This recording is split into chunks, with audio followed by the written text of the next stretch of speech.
बुलंदशहर की इफ्तार पार्टी में चोर ने दिखाई हाथ की सफाई, 2 लाख रुपये और 8 मोबाइल फ़ोन चुरा ली। माह रमज़ान के मौके पर बड़े पैमाने पर इफ्तार पार्टियों का अहतमाम किया जा रहा है। हैदराबाद के बुलंदशहर में मुनक़िद की गई एक इफ्तार पार्टी में चोर इंतहाई दिलेरी के साथ 2 लाख रुपये के अलावा 8 मोबाइल फ़ोन चोरी कर लिए। बुलंदशहर में मुनक़िदा की गई VIP इफ्तार पार्टी में हैदराबाद के रुकन पार्लियामेंट असदुद्दीन अवैसी, रंजीत रेड्डी MP चवेला, उम्मीदवार दानम नागेंद्र, अनिल यादव, फिरोज़ खान और कांग्रेस पार्टी के दीगर कई अहम रहनुमाओं की बड़ी तादाद ने शिरकत की थी।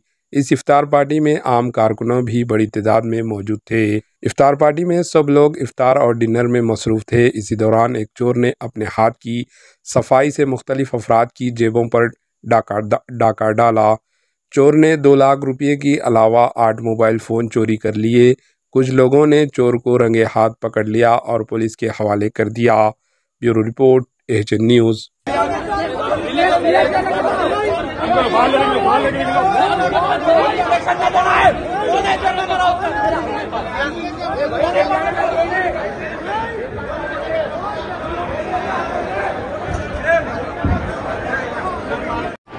AHN न्यूज़ को लाइक करें, शेयर करें और सब्सक्राइब करना ना भूलें।